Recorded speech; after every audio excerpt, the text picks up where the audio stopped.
ನಮಸ್ಕಾರ ಸ್ನೇಹಿತರೆ, ನಾನು ನಿಮ್ಮ ಜೈ ಭೀಮ್ ದಾಸ. ನೋಡಿ ಸ್ನೇಹಿತರೆ, ನಿನ್ನೆ ದಿನಾಂಕ 23/1/2026 ಕರ್ನಾಟಕ ರಾಜ್ಯದಂತೆ ತುಂಬಾ ವಿಜೃಂಭಣೆಯಿಂದ ಯಶಸ್ವಿಯಾಗಿ ಅದ್ದೂರಿಯಿಂದ ಬಿಡುಗಡೆಗೊಂಡಿರುವಂತಹ ದುನಿಯಾ ವಿಜಯ್ ಅವರು ಅಭಿನಯಿಸಿ ನಟಿಸಿ ಚಿತ್ರಿಸಿರುವಂತಹ ಚಿತ್ರ ಲ್ಯಾಂಡ್ ಲಾರ್ಡ್ ಅಂದ್ರೆ ಭೂಮಿಯ ಒಡೆಯ ಅಂತ ಹೇಳಿ.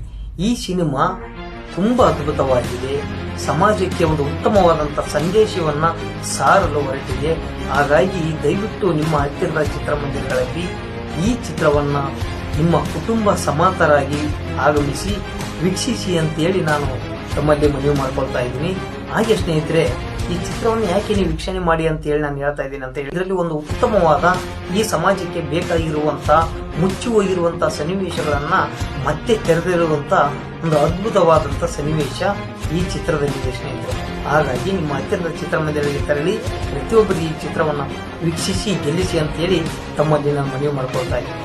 ಯಾಕಂತ ಹೇಳಿದ್ರೆ 1900 ಅವತ್ತಿನ ಕಾಲಘಟ್ಟ ಅಂದ್ರೆ 1970-80 ದಶಕದಲ್ಲಿ ಅಸ್ಪೃಶ್ಯ ಶೋಷಿತ ಈ ತೆಳವರ್ಗ ಹಾಗೂ ದಲಿತರ ಮೇಲೆ ಈ ಊರಲ್ಲಿ ಇದ್ದಂತ ಹಲವು ಮನವಾದಿಗಳು ಈ ಜನಾಂಗದ ಮೇಲೆ ಯಾವ ರೀತಿ ದೌರ್ಜನ್ಯಗಳನ್ನ ಅವತ್ತಿನ ಕಾಲಘಟ್ಟದಲ್ಲಿ ಅಂದ್ರೆ ಸಂವಿಧಾನ ಬರುವುದಕ್ಕಿಂತ ಮುಂಚೆ ಅವತ್ತಿನ ಕಾಲಘಟ್ಟದಲ್ಲಿ ಯಾವ ರೀತಿ ಮಾಡ್ತಾ ಇದ್ರು ಈ ಶೋಷಿತ ಸಮುದಾಯಗಳ ಮೇಲೆ ಅನ್ನುವುದನ್ನ ಈ ಚಿತ್ರದಲ್ಲಿ ತುಂಬಾ ಅದ್ಭುತವಾಗಿ ಈ ಚಿತ್ರೀಕರಿಸಿದ್ದಾರೆ. ಹಾಗಾಗಿ ದಯವಿಟ್ಟು ಎಲ್ಲರೂ ಹೋಗಿ ಈ ಸಿನಿಮಾವನ್ನು ನೋಡಿ ಪ್ರೋತ್ಸಾಹಿಸಿ ಗೆಲ್ಲಿಸಿ ಅಂತ ಹೇಳಿ ತಮ್ಮಲ್ಲಿ ಮತ್ತೊಮ್ಮೆ ಮನವಿ ಮಾಡ್ಕೊಳ್ತಾ ಇದ್ದೀನಿ. ಹೌದು ಸ್ನೇಹಿತರೆ, ಇನ್ನೊಂದು ವಿಚಾರ ಏನಂತ ಹೇಳಿದ್ರೆ, ಈ ಚಿತ್ರದಲ್ಲಿ ಈ ದಲಿತ ಅಸ್ಪೃಶ್ಯ ಶೋಷಿತ ವರ್ಗಗಳಲ್ಲಿ ಹುಟ್ಟಿ ಈ ತಮ್ಮ ಕಾಲ ಮೇಲೆ ತಾವು ನಿಂತ್ಕೊಂಡು ವಿದ್ಯಾಭ್ಯಾಸ ಮಾಡಬೇಕಾದಂತ ಮಕ್ಕಳನ್ನ ಅವತ್ತಿನ ಕಾಲಘಟ್ಟದಲ್ಲಿ, ಅವತ್ತಿನ ಸನ್ನಿವೇಶದಲ್ಲಿ, ಅವತ್ತಿನ ಸಮಯದಲ್ಲಿ ಆ ಮಕ್ಕಳನ್ನ ಬಲವಂತವಾಗಿ ನಿನಗೆ ಒಬ್ಬ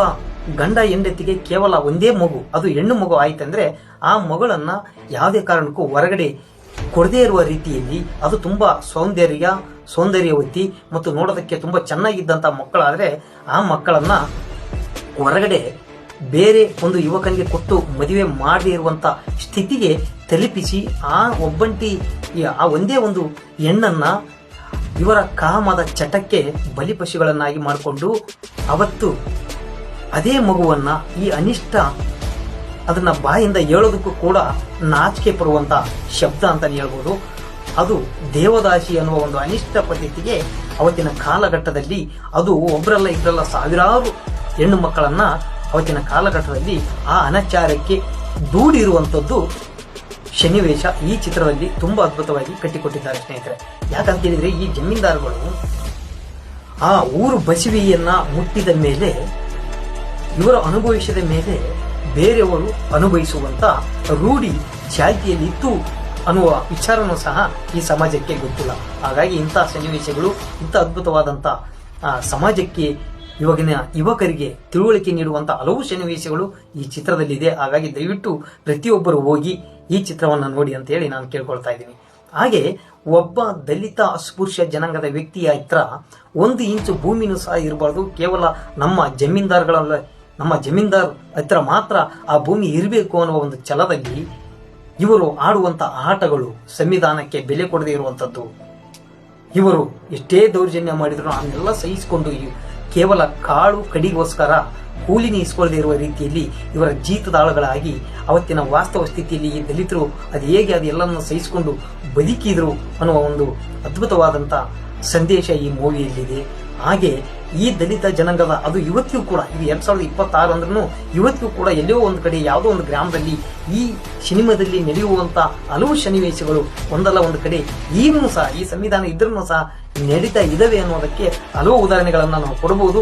ಆದ್ರೆ ಅದು ಬೇಡ, ನೀವೇ ಈ ಮೂವಿಯನ್ನ ನೋಡಿ ನಿಮ್ಮ ಊರಲ್ಲಿ ನಡೆಯುವಂತ ಹಲವು ಸನ್ನಿವೇಶಗಳು ನಿಮ್ಮ ಕಣ್ಣೆದುರಿಗೆ ಬರುವಂತದಂತೂ ನಿಜ ಅಂತಾನೆ ಹೇಳ್ಬೋದು ಸ್ನೇಹಿತರೆ. ಹೌದು, ಒಬ್ಬ ದಲಿತ ಯುವಕ ಆಗಿರ್ಬೋದು, ಯುವತಿ ಆಗಿರ್ಬೋದು, ಆ ದೇವರ ವಸ್ತ್ರವನ್ನ ಮುಟ್ಟಿದ ಅಂತ ಹೇಳಿ ಆ ತೇರನ್ನ ಬೆಂಕಿಗೆ ಬಲಿ ಕೊಡುವಂಥದ್ದು, ಆ ಜಾತಿಯ ಜನಾಂಗವನ್ನ ತುಂಬಾ ಹಿಂಸಿಸಲಂಥದ್ದು, ಎಲ್ಲವೂ ತುಂಬಾ ಅಚ್ಚುಕಟ್ಟಾಗಿ ತೋರಿಸಿದ್ದಾರೆ. ದಯವಿಟ್ಟು ಈ ಮೂವಿಯನ್ನ ವೀಕ್ಷಣೆ ಮಾಡಿ. ಹಾಗೆ ಈ ಸಮಾಜಕ್ಕೆ ತುಂಬಾ ಅತ್ಯುತ್ತಮವಾದ ಚಿತ್ರ ಅಂತ ಹೇಳಿದ್ರೆ ಖಂಡಿತವಾಗಿ ತಪ್ಪಾಗಲಾರದು. ನನ್ನ ಸರ್ವಿಸ್ ಅಲ್ಲಿ ಇಂಥ ಮೂವಿಯನ್ನ ಖಂಡಿತವಾಗಿ ನಾನು ಇದುವರೆಗೂ ನೋಡಿಲ್ಲ. ಇದೇ ಫಸ್ಟ್ ಟೈಮು ನಿನ್ನೆ ಈ ಚಿತ್ರವನ್ನು ವೀಕ್ಷಣೆ ಮಾಡ್ಕೊಂಡ್ ಬಂದೆ. ತುಂಬಾ ಅದ್ಭುತವಾಗಿದೆ ಸ್ನೇಹಿತರೆ. ಹಾಗಾಗಿ ದಯವಿಟ್ಟು ತಾವೆಲ್ಲರೂ ಈ ಚಿತ್ರವನ್ನು ವೀಕ್ಷಣೆ ಮಾಡಿ ಅಂತ ಹೇಳಿ ಮತ್ತೊಮ್ಮೆ ನಿಮ್ಮಲ್ಲಿ ನಾನು ಮನವಿ ಮಾಡ್ಕೊಳ್ತಾ ಇದ್ದೀನಿ. ಜೈ ಭೀಮ್, ಜೈ ಸಂವಿಧಾನ.